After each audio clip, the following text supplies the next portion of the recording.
खरं म्हणजे आज महाराष्ट्राचं आराध्य दैवत छत्रपती शिवाजी महाराजांची जयंती आहे आणि हिंदवी स्वराज्य संस्थापक छत्रपती शिवाजी महाराजांच्या जयंतीचं औचित्य साधून आज सिडकोने सर्वसामान्य लोकांसाठी 21,399 घरांची सोडत काढली।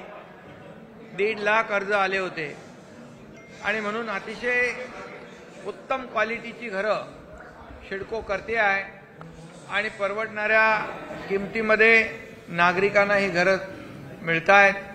अगदी रेल्वे स्टेशन आहे, बस स्टँड आहे, त्याच्या बाजूला जसं आपण वॉक टू वर्क म्हणतो तशा आणि एअरपोर्टच्या अगदी आजूबाजूला असलेल्या सगळ्या सोसायट्या आहेत आणि यामध्ये आज 21,000 लोकांना घरं मिळाली आहेत। त्यांच्या घराचं स्वप्न आज पूर्ण झालं आहे। त्यामुळे मी सिडकोचे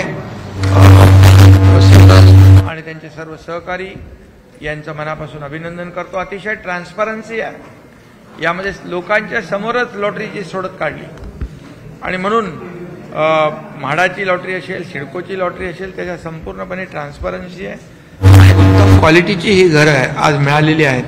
आता पुन्हा ज्यांना घरं आज मिळतील त्यांचं मी अभिनंदन केले, शुभेच्छा दिले।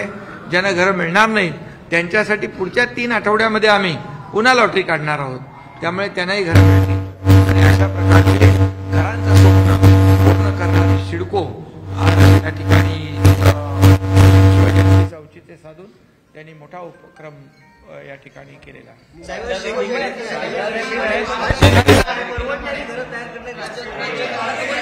मी आता नगर विकास मंत्री आणि गृहनिर्माण मंत्री आहे, त्यामुळे गृहनिर्माण विभागाच्या माध्यमातून हाऊसिंगचं नवीन धोरण आम्ही आणतोय।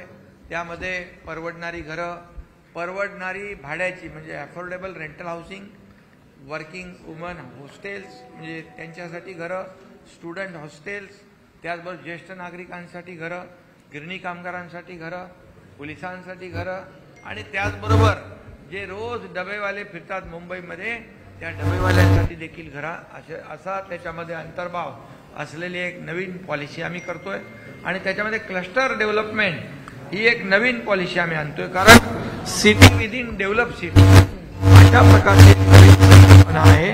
त्यामुळे मोठ्या प्रमाणावर घरांचा सप्लाय सुरू होईल आणि त्यामुळे डिमांड आणि सप्लाय याचं मॅच होईल आणि परवडणारी घरं लोकांना मिळतील आणि चांगल्या क्वालिटीची मिळतील। राज्यात आज एकीकडे शिवजयंती साजरी होते, राज्यात शिवजयंती आपण हाती घेतलंय, मात्र आपण बघतोय की 13 मिशन मुंबई कालपासून आपण हाती घेतलेलं आहे, मात्र गेल्या 13 जानेवारीपासून आपली मुंबईतली कार्यकारिणी बरखास्त आहे, का विलंब होतोय? आणि अरे बाबा, काही बरखास्त नाही, त्या कार्यकारिणीची सगळ्या पदाधिकाऱ्यांची मुलाखती सुरू आहेत आणि मुलाखती होतील आणि त्यामध्ये सर्व पदाधिकारी नेमले जातील। राहुल गांधींनी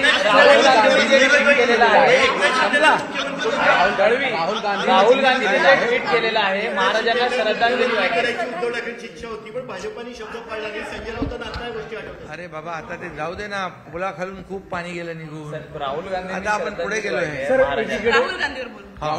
राहुल गांधींनी महाराजांना श्रद्धांजली वाहिलेली आहे। एकीकडे महाराष्ट्र जयंती उत्सव साजरा करत असताना खरं म्हणजे हा छत्रपती शिवाजी महाराजांचा अपमान तर आहेच, परंतु तमाम महाराष्ट्रातल्या देशातल्या शिवभक्तांचा अपमान आहे।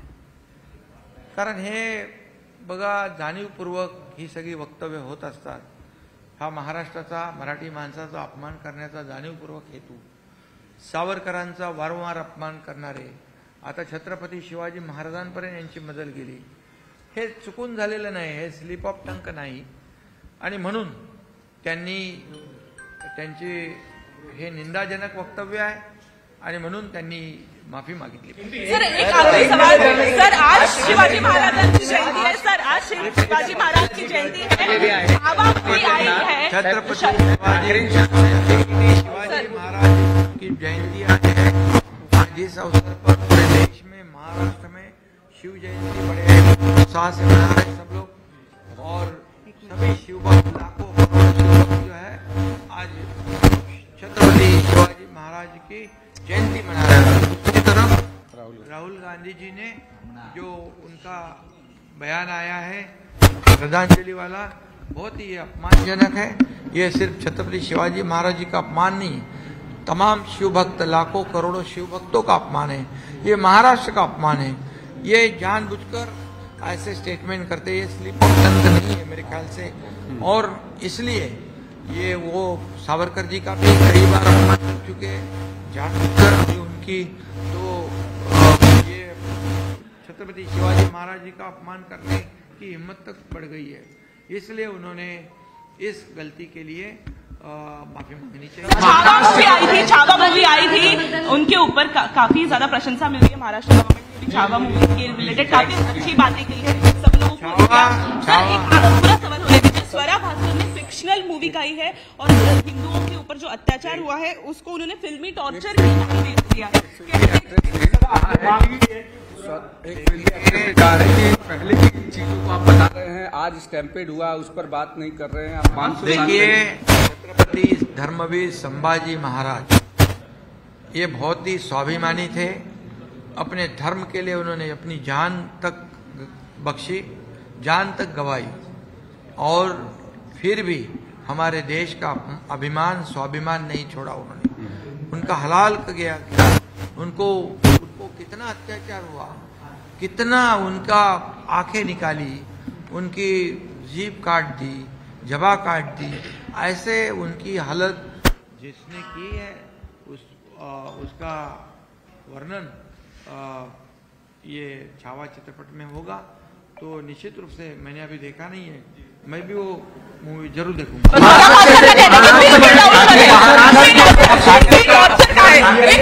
महाराष्ट्र के महापुरुषों कैसे देखते हैं? महाराष्ट्र के महापुरुषों का अपमान करने वालों की मैं कड़ी निंदा करता हूं, उनका निषेध करता हूं। अब उन्होंने तमाम शिव भक्तों की माफी मांगी।